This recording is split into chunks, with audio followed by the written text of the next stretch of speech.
Hello, this is Eric Peacock. Just going to welcome you to 5 ways to kind of fix a broken metabolism. We got myself and our nutrition coach, Beth, here to talk about kind of our 5 best tips from each of us. So we get the best of both worlds. We both come at it a little bit differently, but hopefully there's some good nuggets in here, especially as we approach the new year. We see a lot of people take, it's kind of a shoot from the hip approach. They just want to jump on a treadmill, starve themselves, and that's just not a sustainable method to keep going long term. And 2017, we just got started. It's a long year. I always think of fitness and nutrition, just 2 steps forward, 1 step back. And it's not about being perfect, not having the perfect diet, the perfect workout. It's just about establishing consistent habits and a mindset that's going to take us through the new year. So we're not sitting here a year from now saying, gosh, I wish I would have worked harder back in 2017 and repeating this process over and over again. What do they call the definition of insanity? Is to do the same thing over and over again and expect a different result. But we see people that just kind of like horses to water, they kind of just go right to doing the same familiar thing that never gives them the long-term results they want. So hopefully today we can break some of those paradigm shifts. I'm going to let Beth roll this thing out right away and start out with her piece of the presentation, and then I'll close the thing out with my piece. So we each got 5 tips. So you really get 10 tips for the price of 5. So go ahead, Beth, take it away. Okay. I am talking to you about 5 very practical tips to help you improve your metabolism.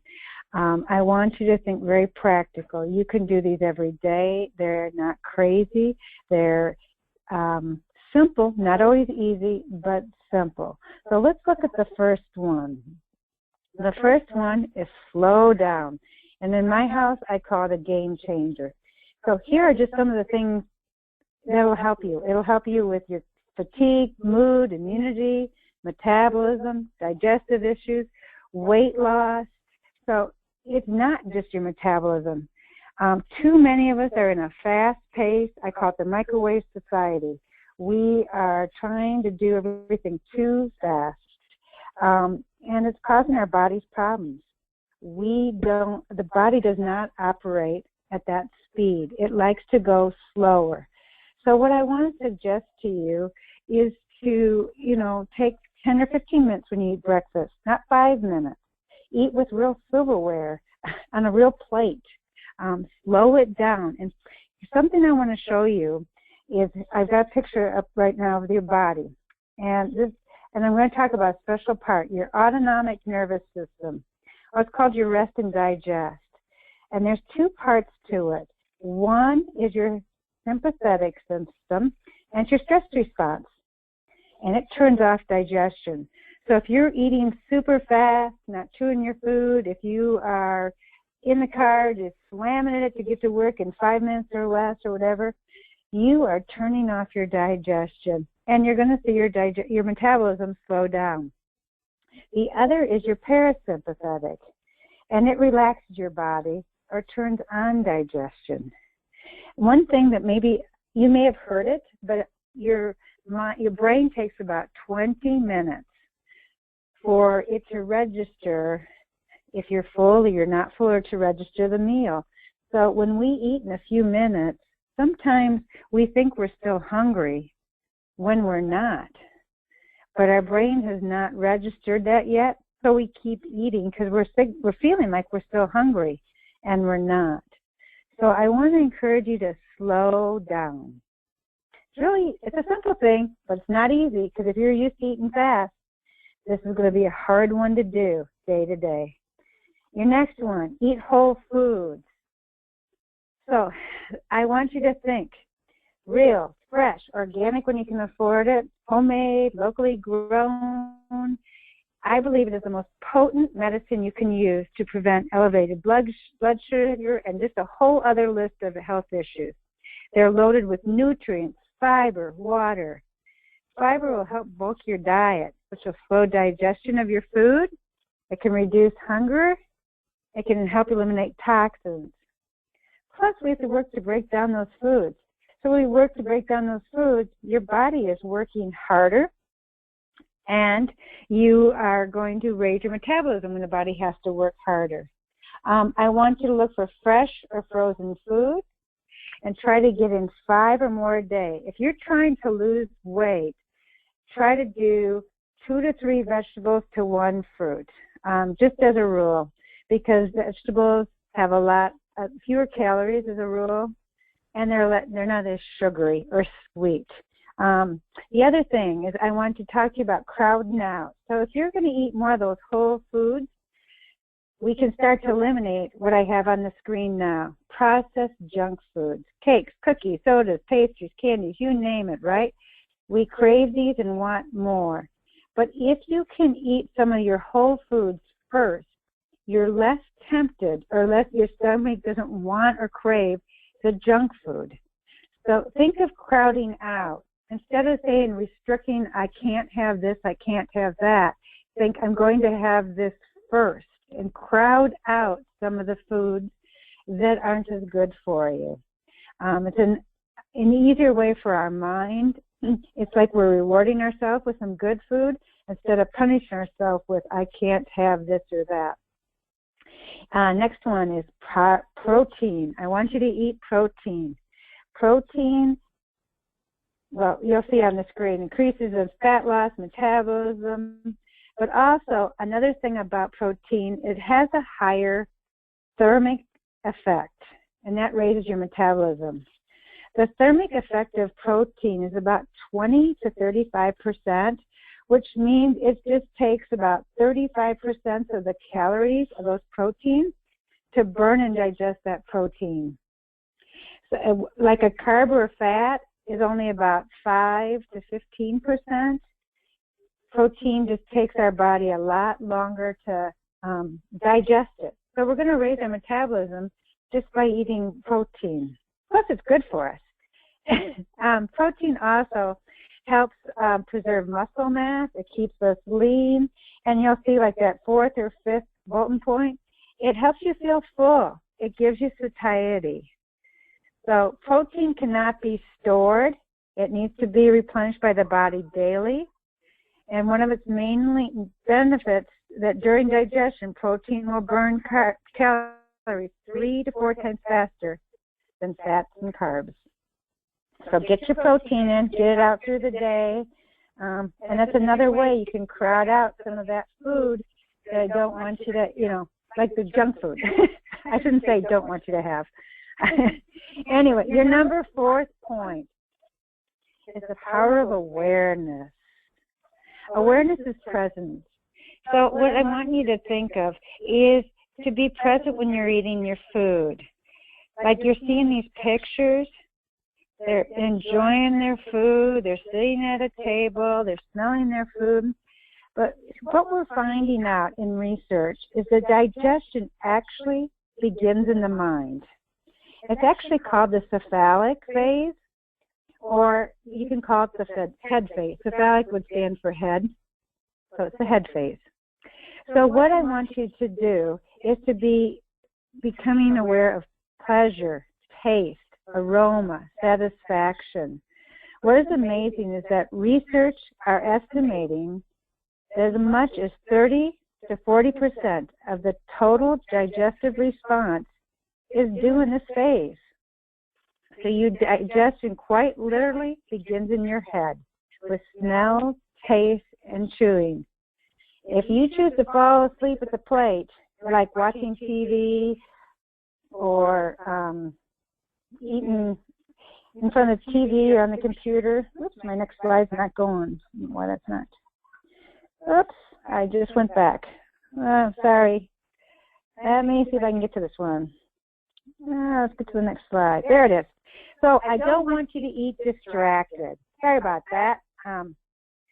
But if you're doing this, your mind is not getting that awareness. And so you are actually seeing a decrease in your body's ability to metabolize just by eating distracted. And how many of us do this? You see people eating in the car. You see people on their phones, on the TV, on their iPads or whatever. You actually want to get away from that habit. Others, just spend time with your family or your friends and socialize. but you're going to have about only 60 to 70% of metabolic efficiency when you're not aware. So the other thing we're finding too is that the lack of awareness can cause many people to overeat. The brain doesn't register the experience accurately. It can actually signal hunger. And I think that's why some say they have an overeating problem, when they really are not experiencing awareness of their meals. They fail to satisfy that head phase. So they are longing for food. Sometimes I've been with clients, and they'll tell me they didn't eat anything, or all they eat is chicken and broccoli or something like that. But if I'm quiet and ask them, well, tell me what else you're doing, sometimes they start to talk to me about how much they eat in the car. But they don't recognize it, so I make them stop and think about what they're doing. So I want you to become aware, because for whatever reason, sometimes when we do something distracted, we don't count it. We don't become aware of it. And, people logging, if you don't write that in, well, then it appears like you were good.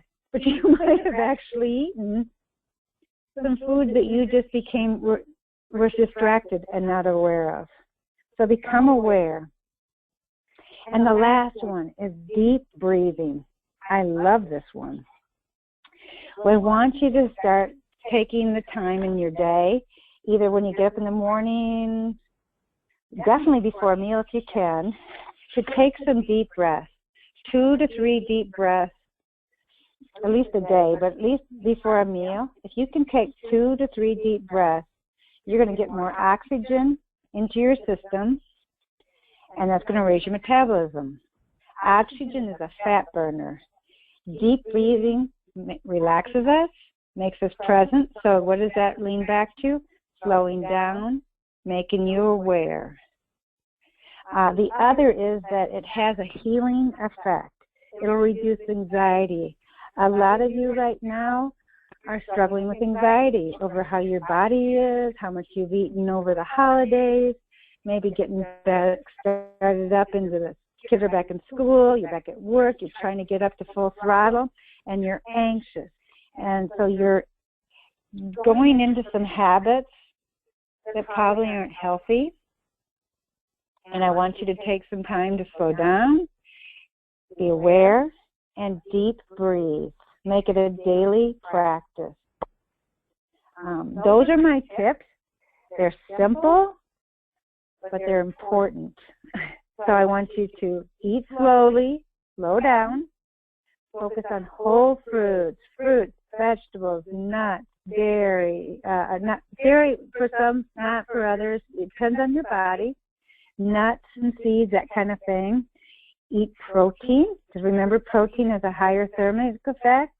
It will raise your metabolism. And the power of awareness. Become present. Know what you're doing.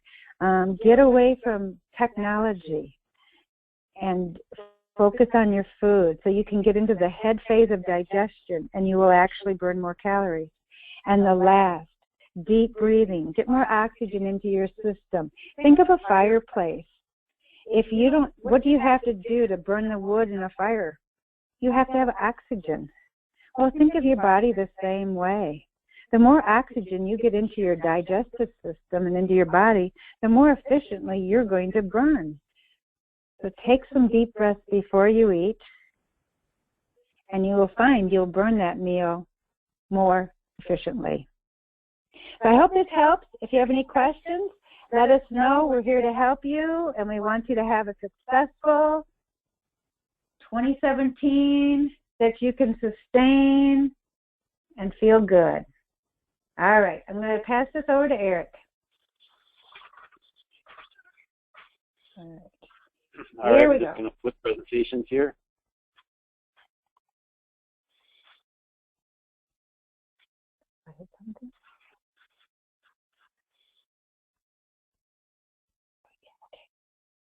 There you go. All right, I'm up, all right? All right, so we're going to talk about some nutritional things here that I'm going to switch presentations here, actually. All right, here we go. This is what I want. All right, let me get back here. Previous settle up technology here. So Beth had talked a lot about nutrition. So, you know, there's 5 things I see that are problems with metabolism. Beth did an excellent job talking about nutrition. A lot of times we try to skirt the issue. We try to go on to a fad diet. The thing I'm going to talk to a lot about is the number one thing that we see with broken metabolisms in our practice is people just don't realize what they eat. Not only is, you know, the calories, but the hormonal effects. And this picture I have at the top talks about addressing nutrition from a hormonal standpoint. When we eat carbohydrates, and you know, Beth showed screens of whole foods, and I'm not talking about really whole foods, but I'm talking about, you know, or I am talking about whole foods or junk foods, if we want to call them junk foods. You're going to, you know, your body's going to break down the carbohydrates and glucose. That's just blood sugar. You know, it's called blood sugar to keep it simple. In a healthy working metabolism, you're going to see it kind of shoot to the left there and produce energy in the muscle cells. That's a good, healthy metabolism where our body's got nice, stable blood sugar. We're getting nutrients in. We're using them where they should be. But over time, what happens, if we start eating a lot of processed carbohydrates, we start to spike our blood sugar. And when we spike our blood sugar, we produce a lot of insulin. You can see that orange circle down to the right, and that's basically where you talk about the increase. The body produces insulin to try to control blood sugar. And we have more blood sugar spikes. Our body has to produce more insulin. And we have high levels of insulin in the body. Basically, you're going to see on the right, fat burning shuts down. We blunt fat burning, and we start storing the fat as stored energy because we become what's called insulin resistant, meaning that insulin is kind of like, think of it like a train, and it carries that sugar into muscle cells. But after a while, the muscle cells get kind of overloaded with sugar. They become less sensitive to the sugar. So we have this train full of sugar, and we have to take the sugar somewhere and store it. Well, that's where you start to store it, especially around the midsection. So we have to address things like that. And Beth did an excellent job. Everything Beth talked about is a great way to keep your blood sugar under control. Eating slower, that has been shown to really kind of keep glycemic load or blood sugar spikes under control. Eating protein at every meal.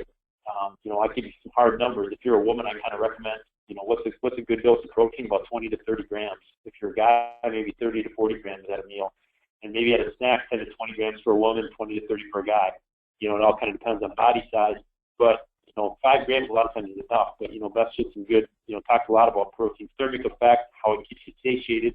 And when you're satiated, your chances are your blood sugar is nice and stable. When your blood sugar is stable, you will burn fat much easier, and you will not be hungry, and you'll not be tempted if somebody from work brings in that plate of cookies or those candies. Because when your blood sugar is out of whack, it's much easier to go after those things. Physiologically, you're programmed to cave in. And there is a psychological piece, but there is a physiological piece as well. You know, just kind of reiterating what Beth said, eat protein, fiber, and good fats. Good fats are another thing that are going to help control your blood sugar. Olive oil, olives. One of our favorites in our house is coconut oil.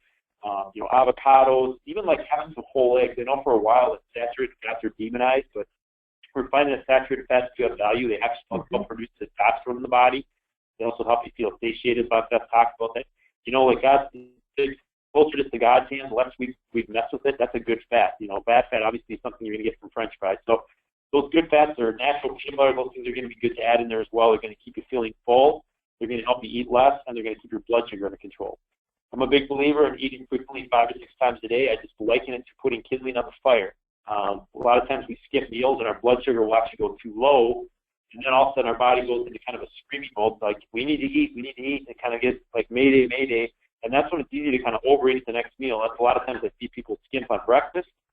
They don't eat a lot of breakfast, and they overeat at lunch, or they don't have an afternoon snack, and then it's 6-7 hours, maybe 6 hours between lunch at work and then dinner, and by the time they get home at night, they're starving because they're stressed out from their work day, and they keep eating, and that eating continues on even after dinner in front of the TV.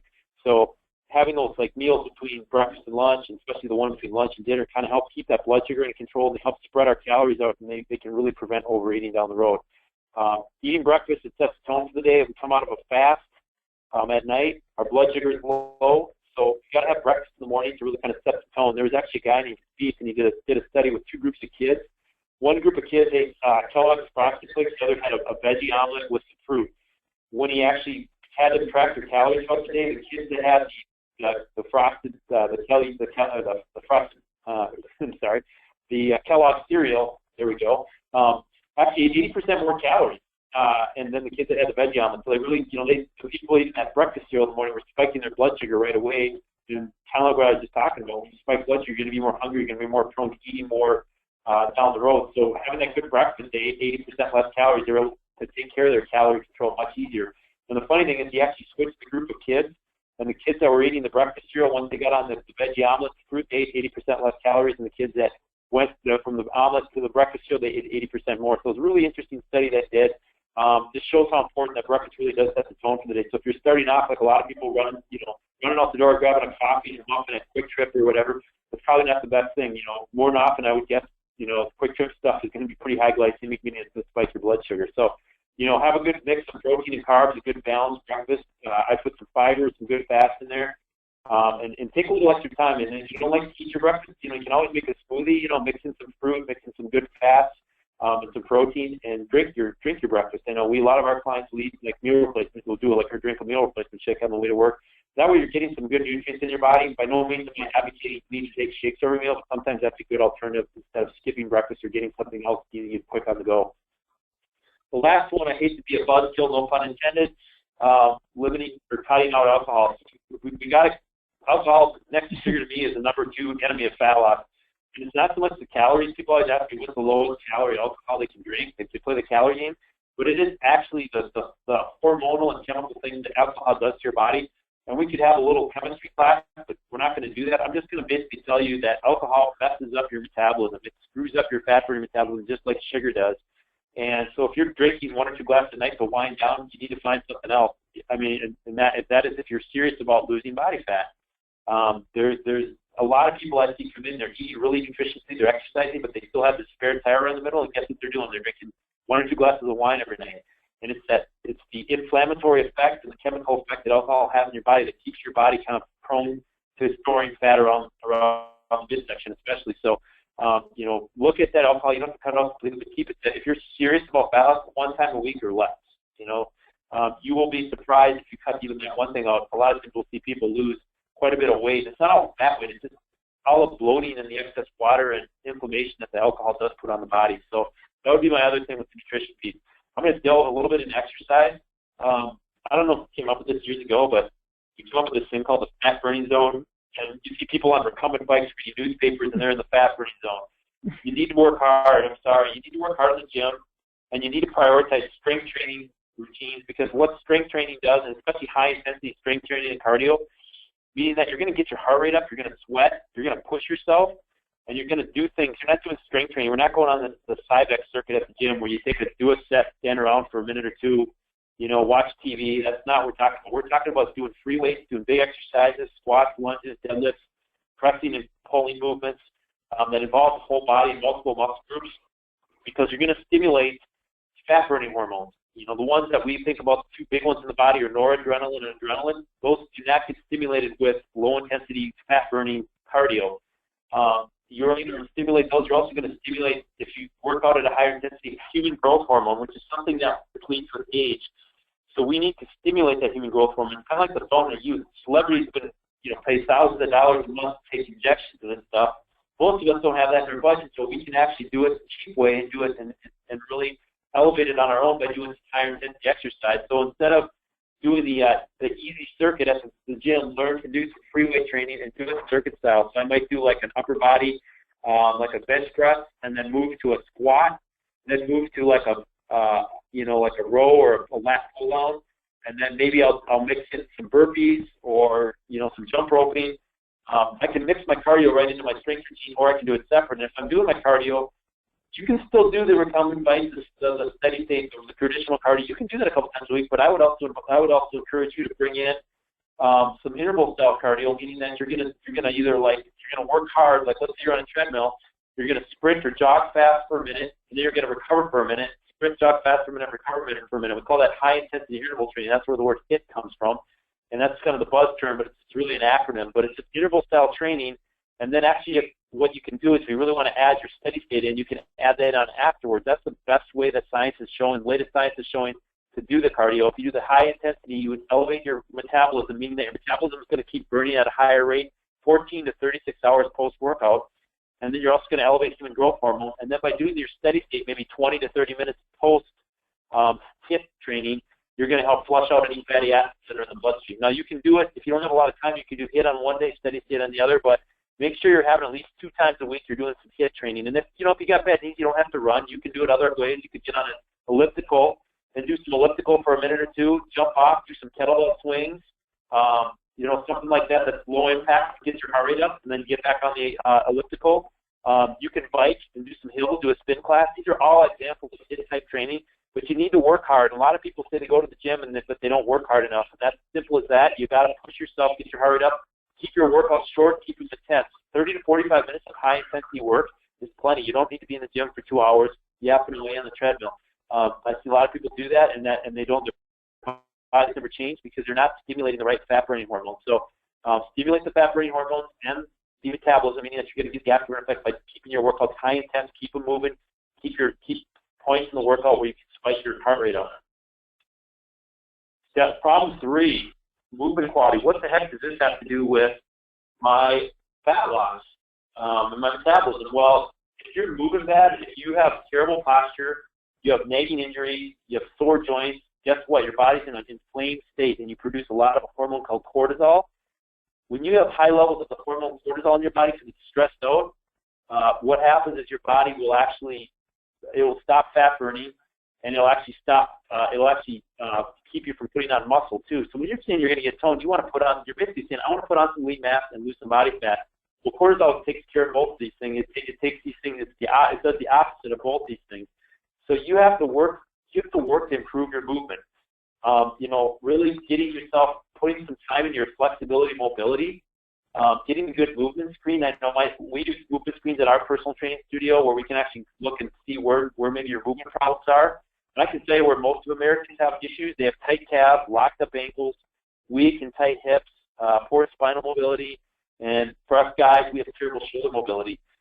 So we need to address what are our weak links and make sure because a lot of us sit at a desk all day, so that creates a lot of postural and muscle imbalances, and we need to address that. Because if we go try to run or lift heavy or work hard on that kind of on a bad posture or an asymmetrical body, it's like turning a bad song up on the radio. It's only going to get worse, and then we get an injury, and that just kills motivation. I'll tell you what, a lot of people that come to my studio that have gained fat and have kind of fallen off the wagon, it's because they got injured. And they tweak something and they quit exercising and then all went south from there. So you've got to put some time into this. And hormonally, if you're moving better, you feel better, your inflammation levels are down, your cortisol levels are down, your body is primed much better for fat loss. So you can't just do cardio and strength. You need to do flexibility, mobility, and work on moving better, especially if you have a job where you sit during the day. Problem 4 we have to fix, sleep and stress. I know I can hear you guys, easier said than done. But high stress is driving our cortisol levels, which blocks our body's ability, like I said, to burn fat and add muscle. Now, some things you can't control. I mean, we all got a lot of things pulling at us, but what you can do is get some kind of system to manage your time. I know I spend time every weekend, and I map out my week, and I block time for what I need to do, and I also build in buffer time. Buffer time is something that helps me have extra time to get things done I don't get done. I also try to leave myself a little time, because as we're making this webinar today, we have terrible road conditions here in Minnesota, that I can get someplace and I'm not rushing around 5 minutes late for everything, where I'm in a fight or flight mode, where your body's hormonal system doesn't know if you're running late to an appointment or if you're trying to run away from an attacker or you're chasing somebody down or, you're hunting for food if you're like out in the wild. It doesn't know the difference, and it's going to produce a lot of cortisol, and that cortisol is going to jack a lot of sugar into your system for instant energy. But when you're doing that, it's kind of like eating a sugar donut over and over again, and it works a lot like that. It caters into that blood sugar spike I talked about in problem 1. So you got to get your stress levels down. Beth talked about breathing, meditation, find some calming activities, stimulating that parasympathetic nervous system that Beth talked about that helps to improve your digestion and your metabolism. Too often we live in the sympathetic where we're always on fight or flight, we're always jacked up, running around crazy, and this just kills our hormonal system. Number 4, part 2 of number 4, lack of sleep too. We need to make sure we're getting enough sleep. It is DNA coded, so I know I need about 7 hours. My wife needs about 9. And it's really kind of individual, but you need quality sleep. You need to turn off the TV, get off the screen time before bed at night. These will help improve your sleep routine. Get a calming, cool, dark environment. Get into a routine, because if you don't sleep good, what happens is you drive up another hormone called ghrelin, and that's a hormone that tells your body you're hungry. You also drive up cortisol levels. And when we're doing that, we're once again working against our hormonal system. If we're only sleeping 5 hours a night, we're trying to be type A, get everything done late at night. Take some time, get more sleep. Your brain will work better. You're also going to the other time besides the intense exercise is when you sleep deep. That's the other time of the day where your body actually releases human growth hormone, which is a fat burning hormone. So if you're not getting enough sleep, you're depriving your body's ability to release human growth hormone, the fat burning hormone, and you're also driving up another hormone that tells you you're hungry. So you can guess what the outcome is going to be there. So make sure you're working on sleep and stress. I can't tell you how many times I've had people that eat right and exercise, and this is the piece. On paper, everything looks good, but this is the piece that's missing, and they're not seeing weight loss because of this piece. They're in a constantly freaked out, stressed out mode, and we tend to overschedule ourselves. And I'm going to tell you, the first you can learn to say is no. Don't overcommit yourself. This is what leads to all the stress. Especially your moms. You want to volunteer and be in everything, and this is a great picture of what that ends up looking like after doing that. Step 5 is basic supplementation. Now, I'm not going on the Dr. Oz show with some cuckoo berry root or some crazy thing. In an ideal world, we would all have nice organic gardens. We'd sleep 9 hours a night. We get all the vegetables and fruits we need to get all the optimal doses of vitamins and minerals. But we don't live in a perfect world. So we need to get some from our food, and we need to fill in the gaps. So I look at these as spark plugs. You don't have to be an auto mechanic to know that. You need spark plugs to make an engine run right, that engine being your metabolism, and also your immune system, all these things that help your body run at full good gear. If you've ever had like a spark plug out, I did last year with my car, driving out of the U of M from a football game, and my car started seizing up and started quitting and dying. I didn't know it was right. I had a cracked spark plug. Well, that's how a lot of us are walking around. We've got some spark plugs missing. So what I would recommend is a USP grade multivitamin, omega-3, and a calcium, magnesium, vitamin D. I call it CalMag supplement, because those three kind of work as teammates. But especially this type of year, if it's winter here in Minnesota, vitamin D is very, very important, and it seems to be a big driver of hormones, of metabolism, of mood. It's a big player, so we want to make sure we're getting all those things in our body in optimal doses. And you see that number 2 is ODAs versus RDAs. Our scientists created RDAs way back in the beginning of the 20th century to really ward off scurvy and rickets and some of these infectious diseases that we don't see. The RDAs worked really, really well. But there's actually been a lot of research that says we can keep taking these things at a higher dose and continue to see a positive health effect before it levels off, and that's what we call the ODAs. So there's a push in the nutrition industry right now to get these RDAs kind of thrown back and get into the ODAs, the optimal daily allowance. And for instance, the RDA is much lower than this. It's like 100 for vitamin E, 100 IUs. But the ODA is 400 to 800 IUs of vitamin E, and to get that amount from our diet, we have to eat about 33 pounds of spinach. So, and vitamin E is a potent antioxidant for our cardiovascular system. It keeps our cardiovascular system healthy. So, that's just one example. So, about a multivitamin, mineral, calcium, magnesium, vitamin D, and omega-3 fish oil. Those are kind of the big 3 I would recommend. And I would say I would throw in a 4th one as we'll get later in life. I really found that a probiotic really helps keep my digestive health in order, and that's one thing I've seen change with age. And, if your digestive health is not good, especially if you've been on antibiotics or a lot of medications or you've been eating a lot of processed foods, that's a lot of times where we like to start, is to really get that digestive system back on track, because that's where you absorb everything. And then you basically take the good stuff in, get it in the bloodstream, and then move the bad stuff out. So, think about that too in the digestive health piece. Those are my 5. So really, you might say, gosh, that's a lot of stuff. There's 2 people there, there's 10 things. What can I do? I would pick 1 or 2, and how do we say eat an elephant 1 bite at a time? Because a lot of people just really, they try to do everything at once, and it leads to frustration and challenges. But these things are here, and you can just make a checklist. A lot of times when I have a big project to do, like I just built my deck this past fall, and it has to be done in phases. You can't build a deck in one weekend. And if your nutrition is not good right now, if it's really poor, just make a list of what things you can do, and then just knock 1 or 2 off at a time. Now, here's my last thing I'm going to tell you is, we've got some excellent stuff here at Pure Vita. If you need some extra help, if you need some accountability, which a lot of people do, and you need somebody to put a game plan together, reach out to us. We would be happy to sit down and tell you how we can help you out. We have some great programs at Pure Vita. You can hit us through our website or our Facebook page, and we'd love to sit down and see how we can help you and find out something that's going to fit with you. And that's it. So thanks for being on this webinar, and have a great 2017, and we're always here if you have any questions.